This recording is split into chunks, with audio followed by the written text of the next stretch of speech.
Thursday, the NFL reached a settlement with former players who had accused the league of profiting from the sport's violence while hiding the risks of concussions and repeated hits to the head. Now the NFL has agreed to a $765 million payout to all past NFL players and the spouses of those who've already died.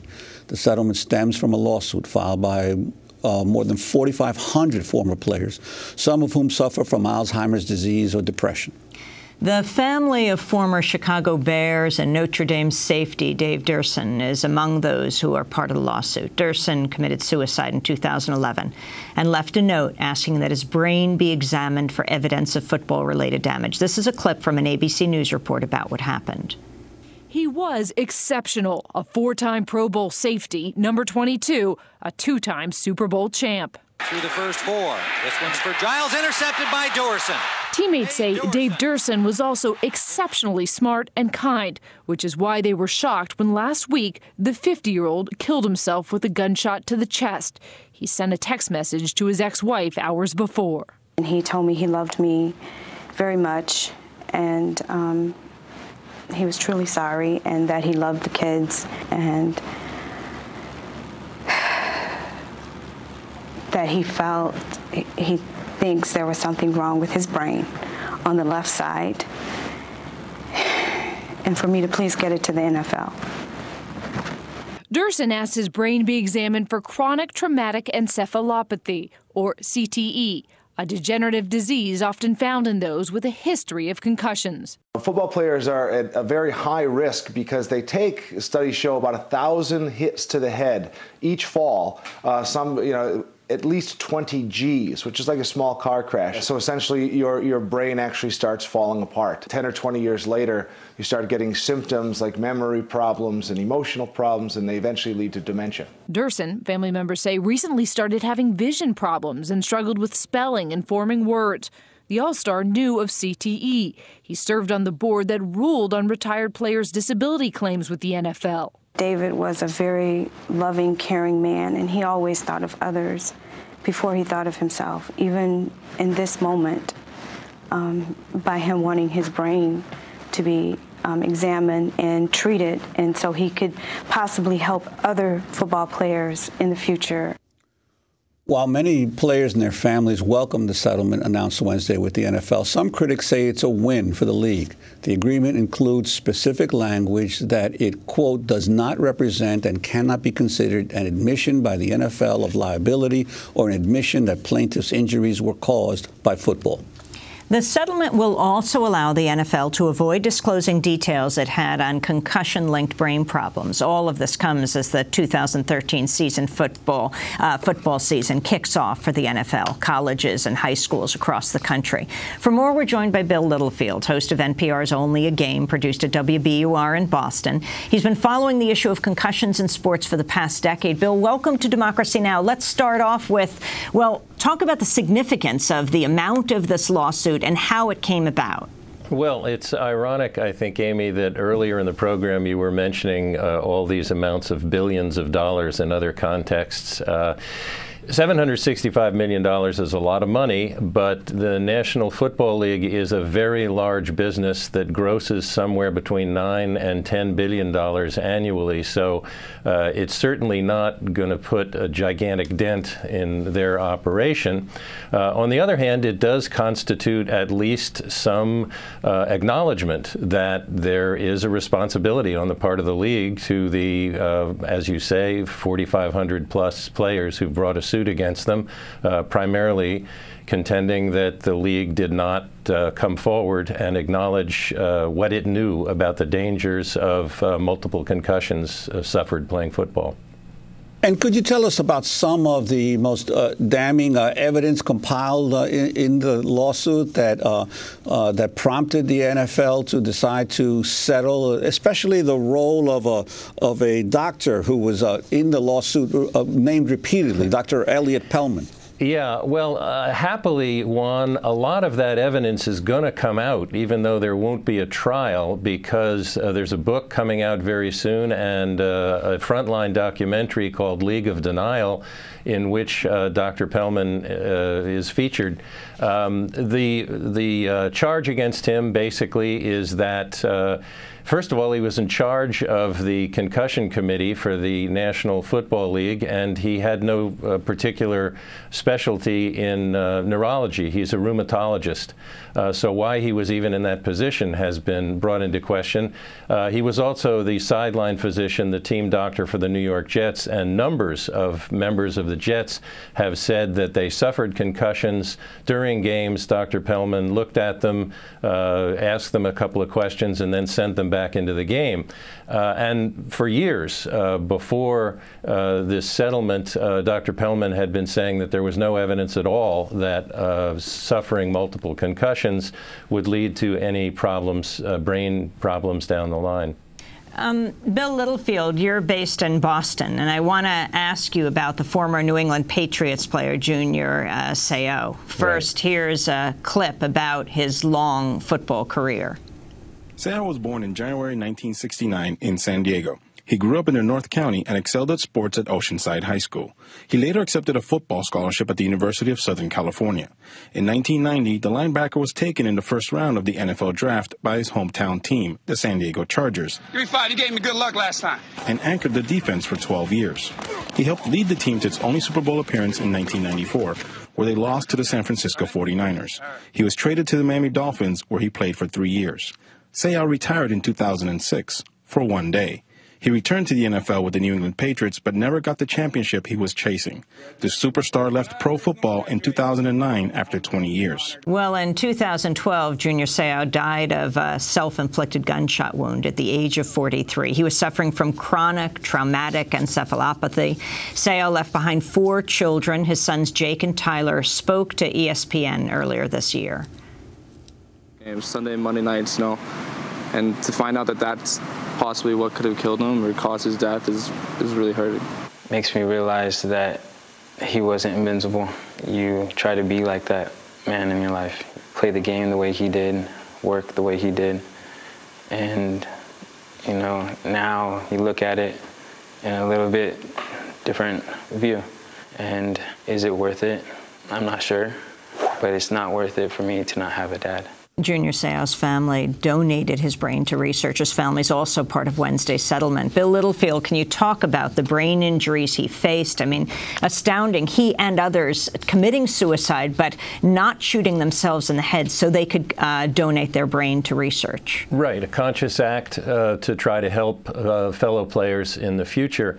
Seau's case was particularly powerful, I think, because not only was he a very talented and very accomplished football player who had a very long career, he also had a reputation of being a terrific teammate, a guy that helped the team simply by being a presence in the locker room.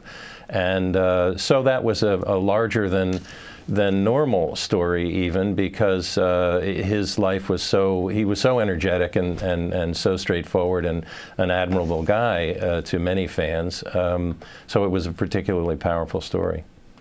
And could you tell us also about this? You mentioned this upcoming Frontline documentary and the sudden decision of ESPN to pull its connection to the documentary. It's set to air on October 8th, and it investigates the NFL's response to head injuries among football players. This is a part of the trailer. Mike Webster is top 100 players of the century and the best center ever to play the game. There was this change in personality where he didn't trust anybody. He thought everybody was out to get him. That wasn't the Mike I knew and loved. That was the brain injuries. He was homeless and he was living in the bus station.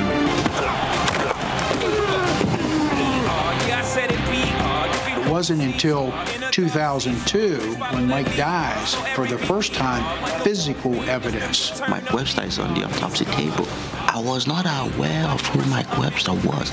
I didn't know what a Super Bowl was. This fall, the inside story. This is a new disease. Of a discovery that could change the game forever. And it's never been reported before in a football player. These players come down with dementia and then Alzheimer's, and then they're gone.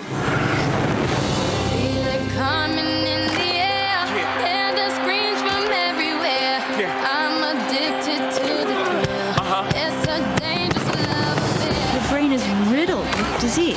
That was pretty ominous. Frontline investigates what the NFL knew and when they knew it. You can't go against the NFL. They'll squash you. We're gonna run this town tonight.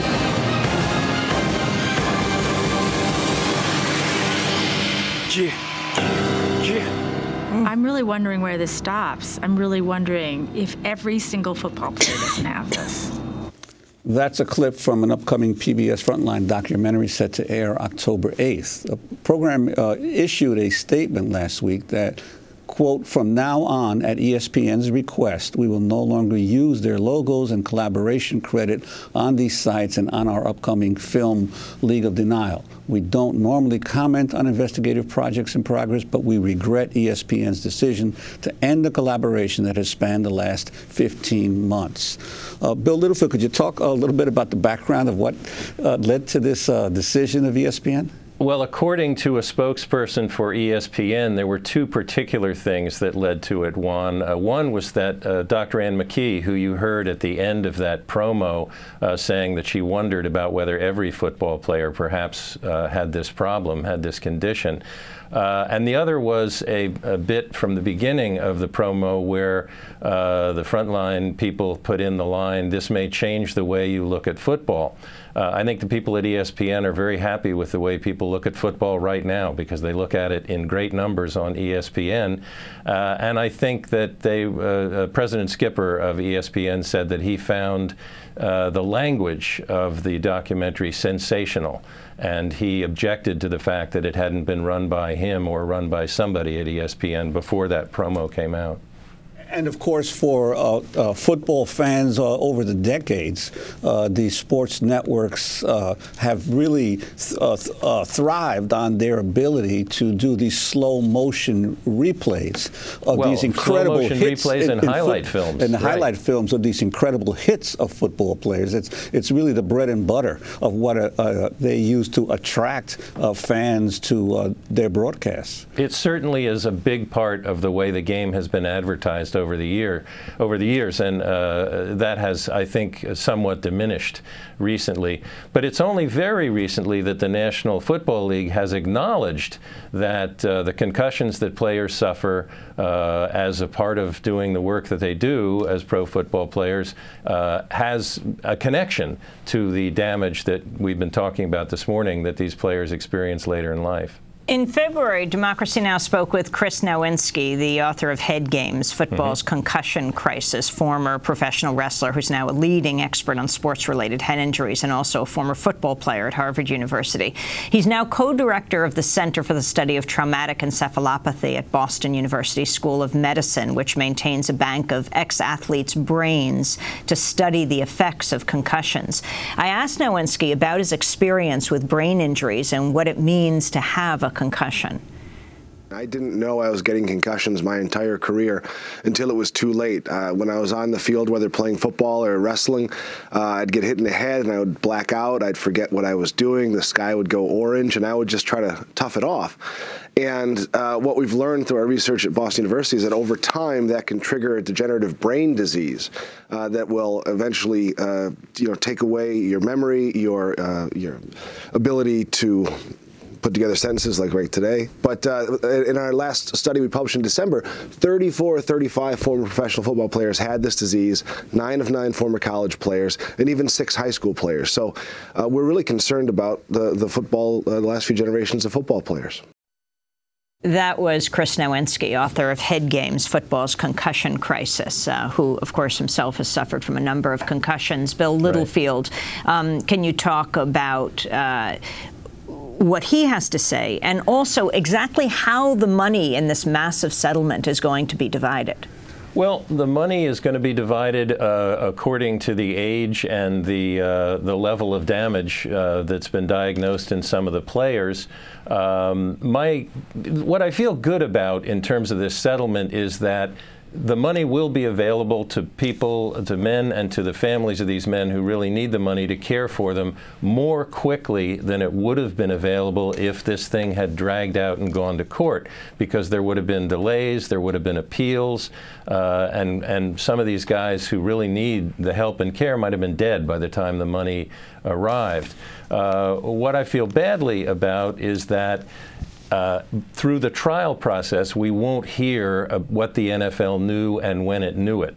And it seems to me very, very obvious that the National Football League was aware of the damage that multiple concussions and the damage that going back into a game after suffering a concussion and potentially suffering another one before the brain has the opportunity to recover, they were aware of this kind of damage because the medical community, to a great extent, has been aware of that syndrome for some time. So I wish that was going to come out. Now we're going to have to see it come out via books and documentaries and studies and investigative reporting rather than through the trial processes, which is okay because that secondary process is well underway. And Bill Littlefield, the ramifications for others who play football. There are millions of young people in colleges and in high schools that are playing football every day. What's going to be the impact long term on the way that this sport is played? Even, Juan, down to Pop Warner leagues, where the kids are much younger and their brains are much less developed, and they're banging into each other. I hope that the tremendous amount of publicity that's been generated by this lawsuit will cause coaches and parents to think much more in a much more healthy way about how to take care of these kids and how to protect them and how to recognize the symptoms of concussions when they occur. Because if that doesn't happen, then the damage will simply keep occurring. Bill, is it possible to play football safely?